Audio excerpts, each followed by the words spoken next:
নমস্কার বন্ধুরা, আমি টিটুস কিচেনে সবাইকে স্বাগত। আজ আমি আপনাদের সাথে বাঙালির অতি প্রিয় দোকানের মতো ভেজিটেবিল চপের রেসিপিটা শেয়ার করব। এছাড়া অনুষ্ঠান বাড়িতেও স্টার্টার হিসেবে এটা দেওয়া হয়। আর ইভিনিং স্ন্যাক্সে 1 কাপ গরম চায়ের সাথে ফ্যামিলি আর ফ্রেন্ডসের সাথে এটা খেতে কিন্তু দারুণ লাগে। আজকের ভিডিওটা যদি ভালো লাগে তাহলে একটা লাইক, শেয়ার ও চ্যানেলটি সাবস্ক্রাইব করে পাশে থাকা বেল আইকনটি প্রেস করে দিন। যখনই আমি নতুন কোনো ভিডিও আপলোড করব তার ইনস্ট্যান্ট নোটিফিকেশন সবার আগে আপনার কাছে পৌঁছবে। তাহলে দেখে নেওয়া যাক। আমি এখানে 200 গ্রাম বিট নিয়েছি। বিটগুলোকে এভাবে সরু সরু করে কেটে নিয়েছি। আর 150 গ্রাম গাজর নিয়েছি। গাজরটাকেও একইভাবে সরু সরু করে আমি কেটে নিয়েছি। তবে আপনারা চাইলে বিটটা কিন্তু এখানে সেদ্ধ করে নিতে পারেন, বিট আর গাজরটা। আর 200 গ্রাম আলু আমি সেদ্ধ করে গ্রেট করে রেখেছি। 1 মুঠো নারকোল নিয়েছি, সেটাকেও আমি এরকম ছোট ছোট কিউব করে কেটে নিয়েছি। দেখুন, নারকোলটা কিন্তু বেশ ছোট করেই কাটতে হবে। আর এখানে আমি বাদাম নিয়েছি কাঁচা 1 মুঠো, এটাকে আমি ভেজে নেব, সেজন্য বাদামগুলোকে আমি হাফ করে নিয়েছি। আর কিছুটা কিশমিশ নিয়েছি। ভেজিটেবিল চপে কিশমিশ পড়লে মুখে কিন্তু বেশ ভালোই লাগে। আর এখানে আমি একটা কাঁচা লঙ্কা নিয়েছি, যেহেতু লঙ্কাটা ঝাল সেজন্য একটা নিয়েছি, আপনার স্বাদ অনুযায়ী দেবেন। আর ভেজিটেবিল চপ কিন্তু মিষ্টি হয়, সেজন্য লঙ্কার পরিমাণটা আপনারা বুঝে দেবেন। একটা প্যানের ভিতরে একটা মশলা তৈরি করব। 1 চামচ আমি মৌরি দিলাম, 1 চামচ গোটা জিরে দিচ্ছি, গোটা ধনে দিচ্ছি 1 চামচ, 1 ইঞ্চি দালচিনি দিচ্ছি, 3টে ছোট এলাচ দিচ্ছি, লবঙ্গ দিচ্ছি 4টে, আর গরম মশলা দিচ্ছি গোটা 15, 2টো শুকনো লঙ্কা দিচ্ছি, আর হাফ টিস্পুন এখানে আমি চাট মশলা ব্যবহার করছি। এর পরিবর্তে আপনারা আমচুর পাউডারও দিতে পারেন। এগুলোকে আমি একটু ড্রাই রোস্ট করে নেব। ওভেনের ভেতর এগুলো একটু নেড়ে চেড়ে নিচ্ছি মিনিট 2 ধরে। যখন দেখবেন সুন্দর একটা গন্ধ বেরোচ্ছে তখন ফ্লেমটা অফ করে দিয়ে এটাকে ঠান্ডা করে নিতে হবে। নিয়ে আমি মিক্সিতে একটা পাউডার করে নেব। সুন্দর একটা গন্ধ বেরোচ্ছে, আমি ফ্লেমটা অফ করে দিচ্ছি, দিয়ে এটা ঠান্ডা করতে দেবো। ওভেনে একটা কড়া বসিয়ে দিয়েছি, কড়া দিয়ে কড়াটা গরম হয়ে গেছে। 1 টেবিল স্পুন আমি কুকিং অয়েল দিয়ে দিচ্ছি, দিয়ে এটা একটু গরম করে নিলাম। প্রথমেই আমি নারকেলটা কুচিয়ে রেখেছি, সেটা ভেজে নেব। ভাজা হয়ে গেছে, নারকেলগুলো আমি তুলে নিচ্ছি। একটু লাল করেই ভাজতে হবে। তারপরে ওই তেলের ভেতরেই আমি বাদামগুলো ভেজে নেব। বাদামটাও কিন্তু একইভাবে একটু লাল করে ভেজে নিচ্ছি। বাদামগুলো তুলে নিলাম। দেখুন, বাদামগুলো আর নারকেলগুলো কিন্তু আমার ভাজা হয়ে গেছে।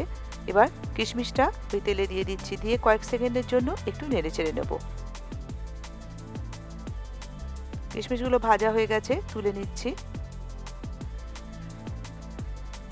এবারে ওই তেলের ভেতরে 1 টিস্পুন 5 ফোড়ন দিলাম, আর 1 টেবিল স্পুন আদা বাটা দিলাম, আর কাঁচা লঙ্কাটা যে কুচিয়ে রেখেছি সেটাও দিয়ে দিচ্ছি। দিয়ে কয়েক সেকেন্ডের জন্য একটু নেড়ে ছেড়ে নিচ্ছি, আদার কাঁচা গন্ধটা চলে যাওয়া অবধি। তারপরে আগে থেকে কুচিয়ে রাখা বিটটা দিয়ে দিলাম। বিটটা দিয়ে বেশ কিছুক্ষণ ধরে আমি এটাকে রান্না করে নেব, যতক্ষণ না বিটটা নরম হয়। এবার বিটটা নরম হওয়ার জন্য আমি এর ভেতরে একটু নুন দিয়ে দিলাম স্বাদ অনুযায়ী। আমার ইনস্টাগ্রাম আইডি স্টেটু, আপনারা আমাকে ইনস্টাগ্রামেও ফলো করতে পারেন। বিটটা বেশ খানিকটা নরম হলে গাজরটা দেব। যেহেতু বিট কিন্তু একটু শক্ত হয় গাজরের থেকে, সেজন্য বিটটা একটু আগে আমি দিয়ে নাড়াচাড়া করে নিয়েছি। এবার গাজরটা দিলাম, গাজরটা দিয়েও বেশ কিছুক্ষণ ধরে নেড়ে চেড়ে আমি ঢাকা দিয়ে দিয়েছি। মিনিট 4 জন্য ঢাকা দিয়ে রান্না করে নেব। দেখুন 4 মিনিট হয়ে গেছে, আর গাজরের পরিমাণটাও কিন্তু অনেকটা কমে এসেছে। আমি চেক করে নিচ্ছি এটা নরম হয়েছে কিনা। দেখুন, টিপে দেখছি কিন্তু গাজরগুলো ভেঙে যাচ্ছে। দেখুন, এবারে আমি এর ভেতরে দিচ্ছি যে গুঁড়ো মশলাটা করে রেখেছিলাম, সেই মশলাটা আমি সবটাই এর ভেতর দিয়ে দিচ্ছি। দিয়ে মিনিট খানেক ধরে একটু নেড়ে চেড়ে নিচ্ছি ভালো করে, মশলাটা যাতে মিশে যায়। এবার আগে থেকে যে আলুটা আমি সেদ্ধ করে রেখেছি আর গ্রেট করে রেখেছিলাম সেটা দিয়ে দিলাম। আলুটা দিয়ে ভালো করে মিশিয়ে নিতে হবে। তবে আলুর পরিমাণটা খুব বেশি দেবেন না, তাহলে কিন্তু মনে হবে যেন আলুর চপ। আর স্বাদ অনুযায়ী চিনি দিচ্ছি, যেহেতু ভেজিটেবিল চপ একটু মিষ্টি হয়, এখানে 2 টেবিল স্পুন আমি চিনি দিলাম। দিয়ে ভালো করে মিশিয়ে নিতে হবে। ভালো করে মেশানো হয়ে গেছে। এবার 1 টিস্পুন আমি ঘি দিয়ে দিলাম। ঘি দেওয়াতে কি হবে, সুন্দর একটা গন্ধ বেরোবে। আর যখন চপটা গড়বেন তখন কিন্তু আলাদা করে আপনাকে আর ঘি ব্যবহার করতে হবে না। 1 মুঠো ধনেপাতা দিয়ে দিলাম। ধনেপাতাটাও ভালো করে মিশিয়ে নিচ্ছি। ধনেপাতাটা দিয়ে আমি কিন্তু ফ্লেমটা অফ করে দেবো। এবারে আমি আগে থেকে যে নারকোল, বাদাম আর কিশমিশটা ভেজে রেখেছিলাম সেগুলো দিয়ে দিচ্ছি। দিয়ে ভালো করে মিশিয়ে নেব। ভালো করে মেশানো হয়ে গেছে। এটা আমি এবার ঠান্ডা করে নেব। ঠান্ডা করে চপগুলো আমি গড়ব। দেখুন, একটা প্লেটে ঢেলে আমি কিন্তু পুরটা ঠান্ডা করে নিয়েছি। এবার বেশ খানিকটা আমি হাতে নেব, নিয়ে এবার চপগুলো গড়ে নেব।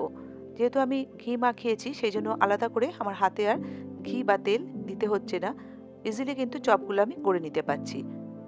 একদম দোকানের মতো আমি শেপটা দিচ্ছি। আপনারা চাইলে অন্য যে কোনো শেপেই এই চপটা করে নিতে পারেন।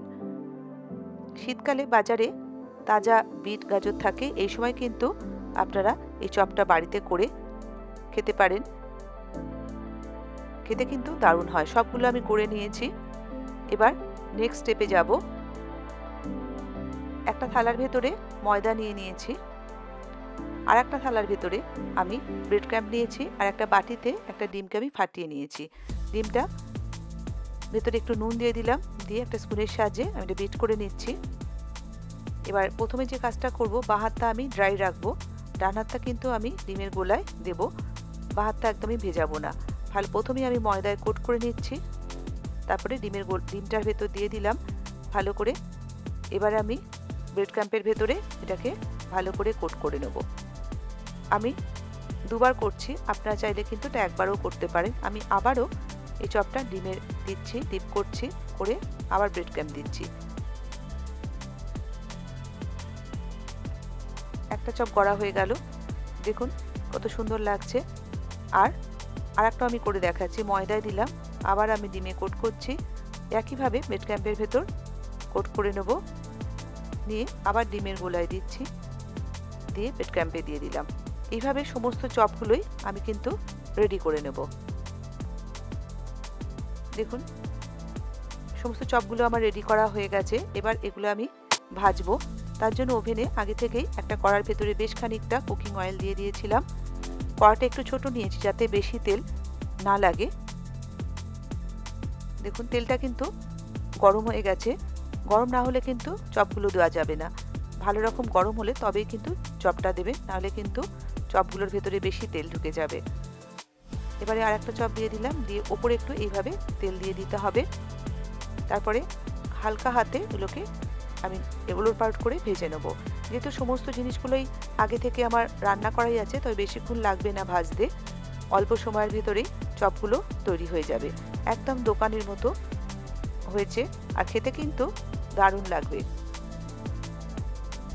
আপনারাও বাড়িতে এইভাবে তৈরি করুন ভেজিটেবিল চপ। এটা আমি গরম গরম সার্ভ করব স্যালাডের সাথে, আর চা থাকবে তার সাথে 1 কাপ। রেডি হয়ে গেল ভেজিটেবিল চপ। ভিডিওটি দেখার জন্য ধন্যবাদ। নিজের কমেন্ট সেকশনে জানান ভিডিওটি আপনাদের কেমন লাগলো। ভিডিওটি ভালো লাগলে লাইক করবেন। এরকম আরও রান্না দেখার জন্য চ্যানেলটি সাবস্ক্রাইব করে নতুন ভিডিওর নোটিফিকেশন পাওয়ার জন্য পাশের বেল আইকনটি ক্লিক করে দিন। ভালো থাকবেন, সুস্থ থাকবেন। এরকম নতুন কোনো রেসিপি শেয়ার করবো আপনাদের সাথে পরের ভিডিওতে।